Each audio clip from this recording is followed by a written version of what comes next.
And welcome back, everybody. I'm Tommy McCarthy, and this is Let's Talk Cyber. And once again, joining us for the second time, the first time in 2025, Betania Allo.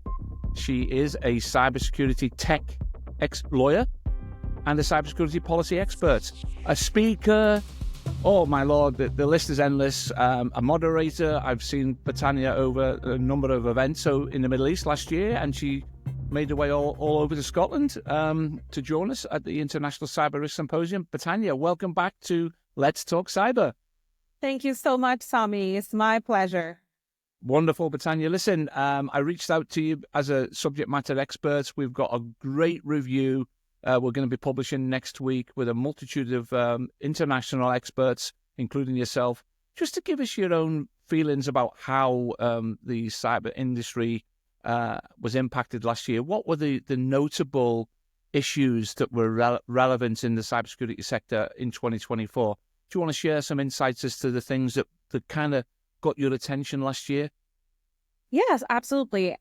So I think that's a great question, and we could be comparing and contrasting what happens last year and what we predict for this year. But what I've been thinking, and that's something that I've been writing about, and we'll probably be sharing with the audience very soon, an article on it, on how I see that we can build upon what we've learned from the issues and the challenges that we've seen last year with, of course, technological advances, cyber attacks. We had last year our moment in our podcast discussing the CrowdStrike Microsoft incident.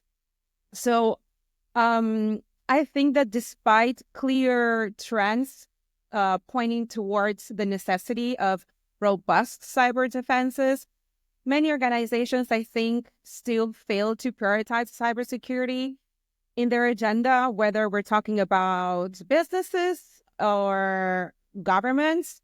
And I think that it's obvious that it leaves them vulnerable to many kinds of cyber threats. And something that I've noticed that organizations and people who lead technological departments in sectors and implement technological solutions do not have as a priority. And to that, I would add also the regulatory uncertainty that is mostly a commonality in most jurisdictions. But I believe that to navigate that evolving landscape, we have to not only adopt cutting-edge security measures, but also to be proactive to try to align them with how regulatory frameworks evolve. That's something that, again, is left behind a lot. And I think that if you allow me, we can think of 5 key, perhaps, policy recommendations. Whoa, let's hold on the policy. Yeah, crystal ball. Because I think we have to keep it clear and down to the point, and something that can help any kind of business, because it happens sometimes. Oh, but I'm not a big company. Why should I invest in cybersecurity, right? So that's basically the idea that I had in mind. But you tell me, Tommy, you are the leader. You see, and this is the problem when I speak to subject matter experts. They've got so much information to share. Sometimes it frustrates me that we don't have enough time. Exactly. That's a conversation for another day, because you gave us such a great overview last year about the CrowdStrike incident, and it stimulated a lot of interest. So I'm gonna hold you to an additional podcast later on in the year. What I want to do is fast forward to 2025. Betania, you were all over the place last year. Every time I was on social media, you were speaking here, you were moderating there. Goodness gracious knows how you fit it all in. What's your number one prediction? What is the one thing we need to be aware of for 2025? What do you think is going to keep coming back, creating issues, creating challenges, and making people stop and think about what they're doing in cyber? Give me that prediction. Well, it's perhaps one of the 5 top things that I had in mind. And given the latest news on DeepSeek, I definitely will have to go with embracing AI-driven cybersecurity solutions. How we integrate AI in cybersecurity has definitely revolutionized threat detection, response, but it happens that I see how businesses sometimes fail to adopt AI-powered security measures. And I think there's a disadvantage over there against the increasingly sophisticated, attacks who leverage AI Yeah. to launch more advanced attacks. So I think that um, we need to be more aware than ever of the risks of AI in terms of not only security but also privacy. Try to incorporate ways that we can have security solutions that improve efficiency in threat detection and response time. And also governments, I think, have a huge responsibility as well to try to regulate AI in cybersecurity as well to prevent these actors from exploiting emerging technologies, including AI, It's amazing to for see, those Betania. activities. It is amazing to see. Obviously, we've just witnessed the inauguration of Donald Trump for the second time. And although the commitment to this huge investment in AI was already agreed in advance of him coming in, but it's clear that he sees huge potential Yeah, challenges as well as opportunities coming out of embracing AI, as you've just identified. Equally, I think every speaker I've had on Let's Talk Cyber this last week has touched on the issues around AI, the challenges around AI. Do you believe that we'll see more benefits from AI from the positive side of cybersecurity, or do you believe that the threat actors, the bad guys out there, are going to take AI to the next level and it's going to have a much more detrimental effect on how we do business in cyberspace? Where do you see the balance being? Is it going to be in the positive vein for doing all things that are good, or is the negative side of embracing AI going to be front and center? I think that's a wonderful question. And I think it's with everything in technology, it's kind of a double-edged sword. Things are not bad or good by themselves. It's just how they are used, and they both have the potential. Like everything has the potential to be really good or really bad. I think that cybersecurity is no longer an IT issue. It's a business, a legal, and ethical, a policy concern, and organizations that fail to incorporate cybersecurity in their governance, into their strategic planning, will definitely find themselves vulnerable, not just to cyber attacks, but also to regulatory crackdowns, and with the reputational damage that carries along, right? Yeah, for sure. So I For think sure. that that's what businesses and organizations think that need to prepare for the challenges in 2025. Yeah. Now I noticed I had a quick reflection on your amazingly comprehensive LinkedIn career.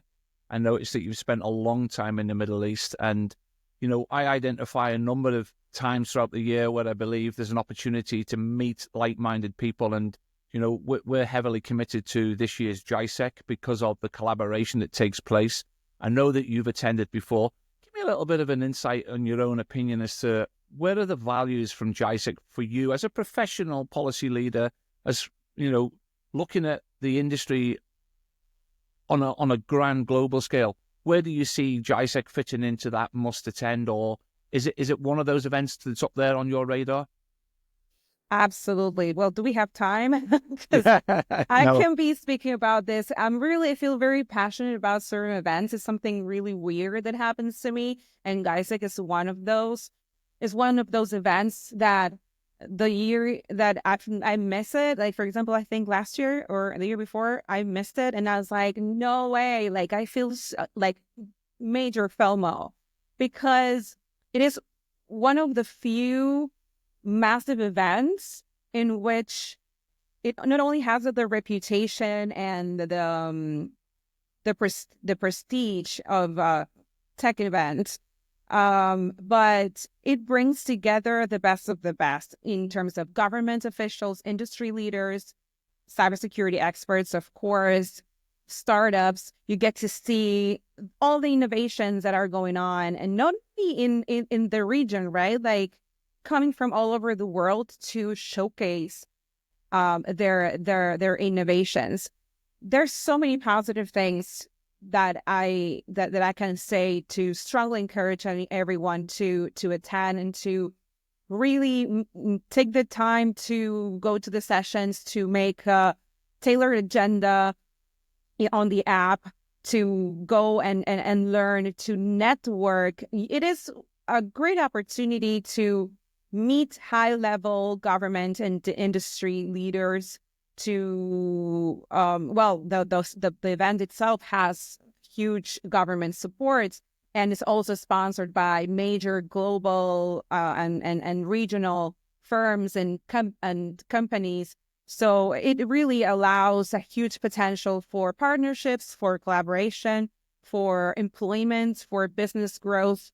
I think that these events are the perfect opportunity to access to the people you need to meet, to make strategic networking and business development. So if you are looking to expand your business or to the Middle East, or you're interested in what's going on, which is a lot in the region in terms of technological advances, regulatory compliance, and all the things I love to talk about, and especially the UAE, Saudi Arabia, GuySec, I think, offers the perfect opportunity to access the key regional decision makers and your potential partners to make whatever you're looking for happen.